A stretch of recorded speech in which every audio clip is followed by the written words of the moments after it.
Assalamualaikum warahmatullahi wabarakatuh. Perkenalkan, saya Revanti Puritalisa, dan pada kesempatan kali ini saya akan mempresentasikan mengenai pengalaman saya mengikuti kegiatan magang kampus mereka di Investir untuk bagian yang kedua. Untuk bahasan yang akan dibahas pada presentasi kali ini, yang pertama itu ada pekerjaan magang, yang kedua ada relevansi dengan mata kuliah Fasilkom UI, yang ketiga ada lesson learn, dan yang keempat ada saran untuk mitra, fakultas, dan juga untuk calon peserta MSIB. Baik, untuk bagian yang pertama ini ada mengenai pekerjaan magang yang saya lakukan di paruh kedua periode magang.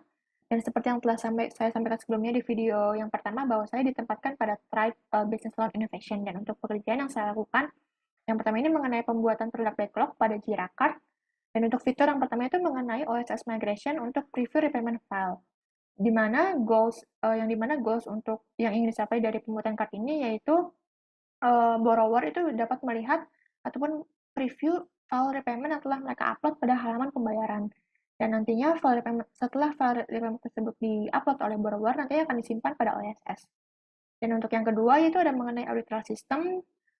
Latar belakang dari adanya audit system ini, yaitu Investi membuat suatu log system, yang dimana pada log system tersebut akan mencatat perubahan data yang terjadi, di menu apa, siapa, dan kapan perubahan tersebut terjadi. Dan untuk menu yang pertama itu ada mengenai menu request for CA ataupun credit analyst, yang dimana goals yang ingin dicapai dari pembuatan card ini yaitu pada log system ini akan mencatat atau merecord loan mana dan siapa yang memindahkan loan tersebut dari menu new loan ke menu request for CA atau credit admin. Dan selanjutnya ini masih mengenai arbitral system, yaitu untuk menu company information. Goals yang ingin dicapai yaitu pada log system ini akan mencatat atau merecord siapa, kapan, dan data atau field apa yang diubah oleh user tersebut atau diupdate. Dikarenakan pada menu company information ini ada beberapa data ataupun field yang masih bisa diubah atau diupdate oleh user, sehingga kami as product ingin mengetahui jika ada perubahan data pada menu tersebut. Dan yang terakhir yaitu mengenai arsip giro, masih mengenai audit sistem untuk menu arsip giro pada menu dokumen. Dan goals yang ingin dicapai yaitu pada log system dapat merecord atau mencatat siapa dan kapan yang menambahkan file untuk giro ataupun cek dan lain sebagainya pada menu arsip giro tersebut. Dan untuk selanjutnya yaitu saya juga mengikuti setiap Scrum event yang dilakukan di Tribe Business Loan Innovation. Dan untuk tahapan awal pada suatu sprint itu, yaitu yang pertama ada grooming dan juga sprint planning.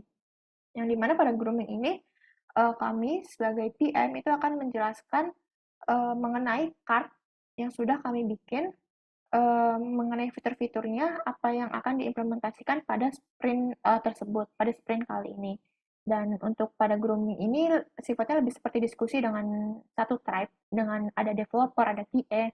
Kami akan berdiskusi dan mereka juga akan, dari pihak developer juga akan memberikan feedback kepada PM jika pada card tersebut ada kekurangan, ada yang kurang jelas dan lain sebagainya.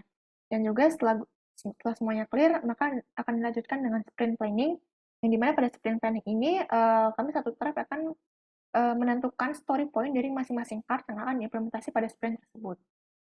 Setelah sprint planning, selanjutnya sprint sudah bisa dimulai, dan biasanya durasi dalam satu sprint itu kurang lebih selama 2 minggu.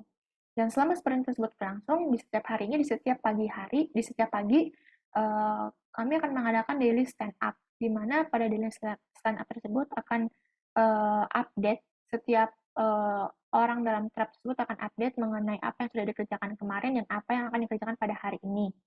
Dan untuk di Tribe Business Loan Innovation, kami juga akan mengadakan mid sprint di pertengahan sprint. Di sini fungsinya untuk mengecek progres dari setiap card yang diimplementasi pada sprint tersebut. Seperti card apa saja yang sudah selesai, ataupun yang masih di testing, ataupun bahkan yang masih dikerjakan oleh developer. Dan pada akhir sprint itu akan dilaksanakan sprint review dan sprint retrospektif. Yang dimana pada sprint review, PM akan mencoba setiap fitur yang sudah terimplementasi pada sprint tersebut, sesuai dengan yang ada pada card yang telah dibikin. Dan jika semua card telah dicoba dan terimplementasi dengan baik, maka dilanjutkan dengan sprint retrospektif.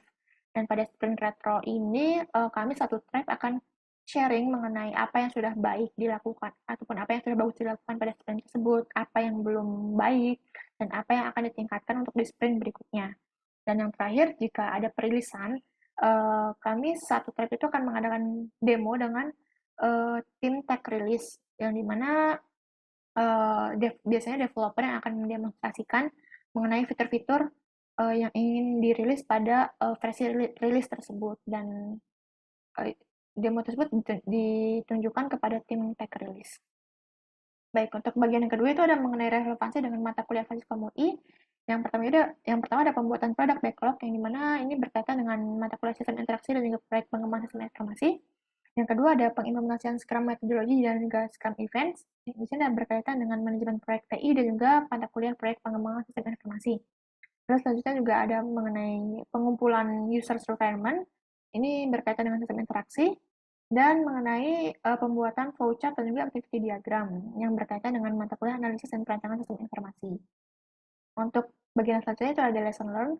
Yang pertama adalah mengenai teamwork, di mana saya sangat merasakan sekali teamwork yang baik dari Tribe Business Law Innovation, dan saya juga merasakan adanya sense of belonging antar sesama orang di Tribe Business Law Innovation tersebut.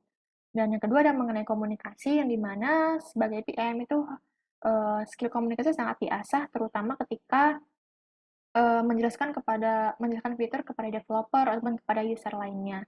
Dan yang ketiga itu ada mengenai precision ataupun mengenai ketelitian, di mana saya belajar ketika saya membuat produk backlog atau membuat Jira card, itu harus teliti dan detail untuk setiap fiturnya, di mana detail dari segi requirements-nya, dari segi acceptance kriteria, dan lain sebagainya, supaya tidak ada miskomunikasi antara divisi produk dan juga tim developer. Dan yang terakhir adalah mengenai analisis dari suatu fitur yang nantinya hasil dari analisis tersebut dapat dibuat ataupun dijadikan sebagai business innovation. Dan bagian yang terakhir yaitu mengenai saran untuk mitra, fakultas, dan juga untuk calon peserta MSIB yang akan datang. Yang pertama ini untuk mitra, mungkin bisa dipersiapkan lagi mengenai dokumen-dokumen yang diperlukan untuk peserta magang, seperti kerangka acuan magang dan lain sebagainya, supaya kami peserta magang juga bisa ataupun tidak terburu-buru dalam mengumpulkan kerangka ataupun dokumen-dokumen tersebut kepada fakultas ataupun kepada website MKM. Dan yang kedua juga pada kegiatan orientasi mungkin bisa lebih ditingkatkan lagi dari segi ataupun dari aspek interaktifnya, supaya kami peserta magang juga dapat bersemangat di awal-awal periode magang. Dan untuk fakultas mungkin bisa untuk pengecekan kerangka acuan magangnya mungkin bisa diinfokan sebelum masa IAS berakhir, atau memang jika tidak memungkinkan dikarenakan jumlah mahasiswa yang mengikuti kampus mereka ini cukup banyak, semaksimal mungkin diinfokan sebelum masa IAS berakhir. Dan untuk calon peserta MSID, yang pertama ini dipersiapkan terlebih dahulu dokumen-dokumen untuk pendaftarannya, supaya nanti tidak terburu-buru ketika pendaftaran dibuka. Lalu yang kedua juga selalu memperhatikan timeline pendaftaran dan juga deadline untuk pengumpulan dokumen, baik itu pengumpulan ke fakultas maupun pengumpulan ke website MKM. Dan yang terakhir, jika nanti sudah mendaftar di beberapa perusahaan, selalu memantau email secara berkala, dan termasuk juga untuk folder spam, karena ada beberapa perusahaan yang mengirimkan email dan masuknya itu ke spam. Baik, sekian yang dapat saya sampaikan pada presentasi kali ini. Sekali lagi saya mengucapkan terima kasih banyak kepada kampus mereka yang sudah menyediakan fasilitas bagi mahasiswa Indonesia untuk melakukan kegiatan magang di perusahaan-perusahaan mitra kampus mereka, dan juga untuk Fasilkom UI yang sudah memberikan kesempatan bagi mahasiswanya untuk mengikuti kegiatan magang kampus mereka ini, dan juga terakhir untuk Investri, karena telah memberikan saya kesempatan untuk melakukan kegiatan magang di Investri sebagai product intern. Sekali lagi terima kasih, dan mohon maaf jika saya ada kesalahan kata. Terima kasih.